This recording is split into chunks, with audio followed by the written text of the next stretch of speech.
Imaginez une île perdue, loin de tout, au milieu de l'océan. Un endroit si isolé qu'il semble exister en dehors du temps. Un amas de roches volcaniques perdu dans la mer de l'Est, là où le ciel et l'eau se confondent. Cette île a été le théâtre d'événements si importants qu'elle a même fait une apparition dans l'un des films les plus célèbres de la Corée du Sud. Et si je vous disais que son écho résonne même dans les œuvres de Bong Joon-ho, le génie derrière Parasite. J'ai découvert ces îles par hasard. Une simple photo. 2 blocs rocheux battus par les vagues, enveloppés de brume. Rien de spectaculaire au premier regard. Pourtant, je n'arrivais pas à détourner les yeux. Ces roches avaient probablement beaucoup d'histoires à raconter. Mais quel est le lien entre cette île, surnommée Dokdo, et le réalisateur Bong Joon-ho ? Pourquoi cette référence discrète, presque imperceptible, dans Parasite a-t-elle une portée bien plus grande qu'elle n'y paraît ? Avec la sortie imminente de Mickey 17, le prochain chef-d'œuvre de Bong Joon-ho, c'est l'occasion parfaite de découvrir ce secret fascinant. Accrochez-vous, car nous allons explorer les profondeurs de cette île mythique, son lien inattendu avec l'univers cinématographique de Bong Joon-ho, et répondre à une question cruciale. Qu'est-ce qui rend cette petite île si unique, au point d'être un symbole à la fois culturel, politique et historique de la Corée ? On va décortiquer tout ça, et vous verrez, ça va bien plus loin qu'un simple endroit perdu au milieu de l'océan. Bong Joon-ho, c'est clairement l'un des réalisateurs les plus marquants de notre époque. Son nom résonne partout dans le monde aujourd'hui, et c'est en grande partie grâce à Parasite. Ce film a tout simplement bouleversé le cinéma international, allant chercher la Palme d'Or à Cannes et l'Oscar du meilleur film en 2020. Une vraie révolution. C'est le genre de film qui reste dans les mémoires et qui a mis le réalisateur sous les projecteurs du monde entier. Si tu ne le connais pas, Bong Joon-ho, c'est ça.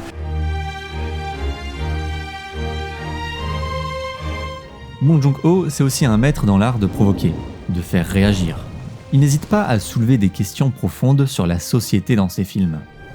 Prenez Snowpiercer par exemple.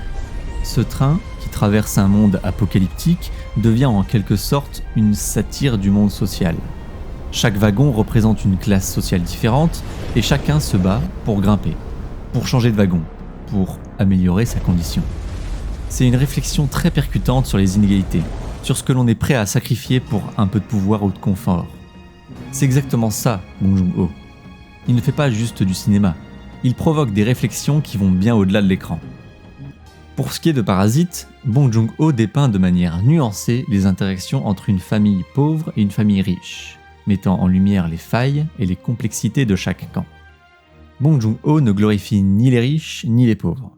Il montre les failles des deux camps, mais il met souvent en lumière le caractère tragique de ces luttes.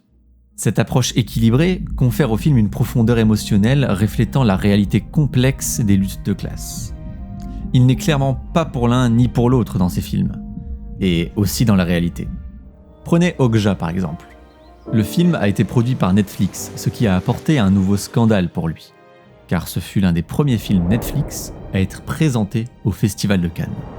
Les pros Netflix disaient que Netflix avait permis à des réalisateurs comme Bong Joon-ho de réaliser des films audacieux, sans contraintes financières ou artistiques imposées par les studios traditionnels. Mais aussi que Netflix reflétait en quelque sorte les idées de Bong Joon-ho, avec sa plateforme qui donne un accès instantané au cinéma dans le monde entier. Tandis que les pros-salles de cinéma mettaient plutôt en avant le fait que Netflix gâchait une certaine expérience haut de gamme du cinéma. Et c'est justement après son expérience avec Okja que Bong Joon-ho décide de sortir Parasite. Parasite, c'est bien plus qu'une satire sociale. Chaque scène, chaque détail a été minutieusement pensé. Mais il y a plusieurs moments particulièrement intrigants. Prenons par exemple cette pierre étrange que la famille Kim reçoit dès le début. Elle semble anodine au premier abord, mais elle revient plusieurs fois, comme un petit fil conducteur.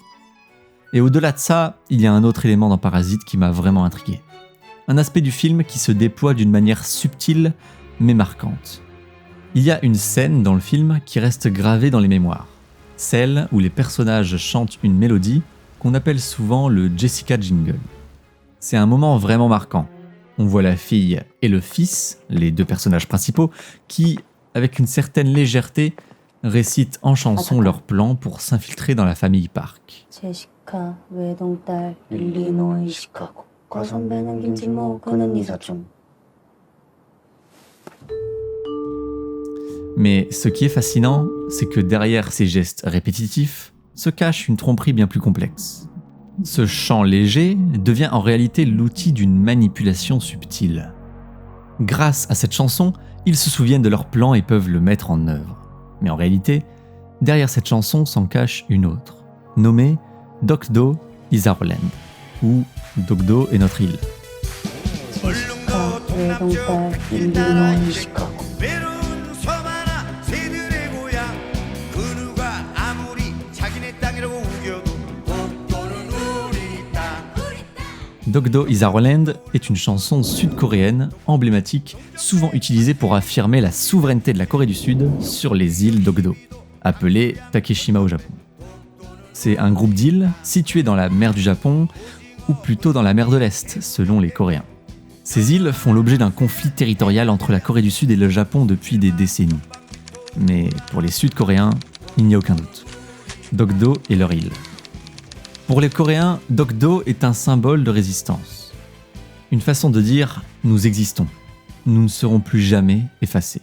Pour les Japonais, c'est une question de souveraineté, un droit qu'ils estiment légitime. Et au milieu de tout ça, les îles restent silencieuses, figées, témoins immuables d'une humanité qui s'accroche à elles. Et pourtant, que dirait Dokdo si elle pouvait parler ? Peut-être qu'elle nous demanderait d'arrêter, de lâcher prise. Peut-être qu'elle nous rappellerait que tout ce que nous revendiquons n'est en fin de compte qu'un passage, une illusion de contrôle sur un monde que nous ne faisons qu'emprunter. Et c'est là que cette chanson entre en jeu. Elle n'est pas juste là pour revendiquer un territoire. Elle enseigne, elle transmet, elle unit. Imaginez un morceau si connu qu'il est appris à l'école, chanté dans les réunions de famille et parfois utilisé comme hymne non officiel lors des événements sportifs. Pour les Sud-Coréens, Dokdo est un symbole de souveraineté nationale et une mémoire des souffrances causées par l'occupation japonaise de 1910 à 1945. Comme pour la chanson dans Parasite, cette chanson est souvent utilisée pour faire retenir aux enfants l'histoire des îles grâce à son rythme répétitif. Elle raconte l'histoire des îles, leur géographie, leur importance historique pour la Corée du Sud. C'est un peu comme la Marseillaise, sauf que cette chanson n'est pas l'hymne de la Corée. Dokdo is our land est devenue en Corée une chanson mémotechnique auprès des étudiants voulant retenir leurs cours.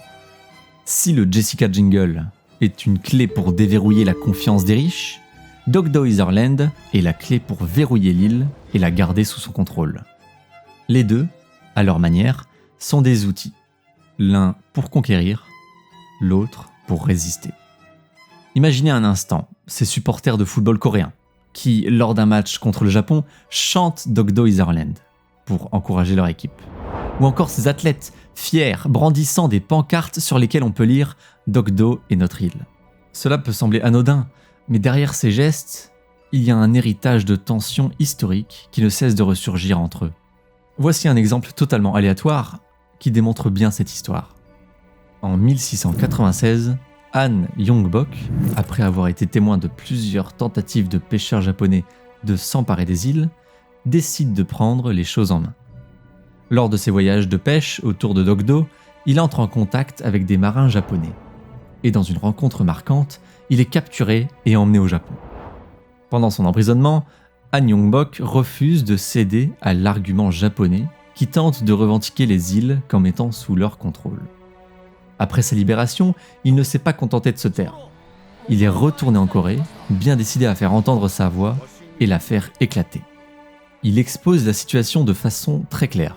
Les îles Dokdo sont coréennes, et toute tentative japonaise de les revendiquer est illégitime. Han Yongbok devient dans cette vision un héros populaire incarnant cette lutte pour la justice et la reconnaissance. Aujourd'hui, l'histoire de ces îles fait partie intégrante de la narration nationale coréenne. Et ce n'est pas un hasard si le cinéma et la musique s'en emparent pour en faire un symbole fort de l'unité et de résistance. Bong Joon-ho ne fait rien par hasard. Il reprend cette mélodie familière pour tous les Coréens pour renforcer leur sentiment d'ancrage culturel. C'est une private joke qui connecte les spectateurs coréens entre eux, mais qui intrigue aussi les spectateurs venus d'ailleurs, comme moi. Avec la sortie prochaine de Mickey 17, inspirée d'un roman de science-fiction où l'on explore des thèmes comme la survie, l'identité et la morale, Bong Joon-ho nous rappelle que chaque détail dans ses films n'est jamais anodin. Et si cette référence d'Okdo, dans Parasite, était bien plus qu'une simple anecdote? Cette île, minuscule, mais stratégiquement située, est bien plus qu'un simple morceau de terre. Elle représente la résilience, l'identité nationale et le courage face à l'adversité. En intégrant cette référence, Bong Joon-ho rappelle que même les questions les plus complexes peuvent s'immiscer dans la vie quotidienne. Oui, on est dans l'univers de Parasite, mais ces personnages, avec leurs idées, leurs dilemmes et leurs personnalités, vivent dans un contexte coréen bien précis. Il rappelle subtilement que les luttes sociales et politiques se reflètent dans la vie quotidienne, même dans les détails les plus insignifiants, comme une chanson fredonnée entre deux plans machiavéliques. L'île, c'est un petit coin de terre, avec 2 gros rochers et quelques îlots qui flottent autour. À première vue, on pourrait la considérer comme insignifiante, mais son histoire est loin d'être ordinaire. En fait, Dokdo a été mentionnée dans des documents coréens il y a plus de 1500 ans, une époque où elle faisait déjà parler d'elle. Et pendant des siècles, cette île n'a pas été un simple endroit de passage. Elle a surtout servi de base aux pêcheurs coréens, mais elle a aussi joué un rôle clé comme point de surveillance militaire, un poste stratégique. Tout ça, c'est bien plus qu'un petit bout de terre perdu dans l'océan. Ça raconte une histoire bien plus grande. Depuis le début du XXe siècle, le Japon et la Corée revendiquent chacun la souveraineté de Dokdo. Cette dispute a même été évoquée devant les Nations Unies, et c'est là que les États-Unis, mettant leur nez partout, déclarent que les îles appartiennent au Japon. Dokdo est aussi le théâtre de nombreuses anecdotes. Par exemple, elle est habitée par un couple de gardiens coréens, les seuls résidents permanents, qui surveillent ce bout de terre avec fierté. L'île est souvent célébrée dans des chansons populaires et des campagnes publicitaires en Corée. Au-delà de son histoire, Dokdo est un symbole d'unité pour les Coréens. Elle représente leur détermination à protéger leur patrimoine face à toute forme de colonisation ou de dépossession.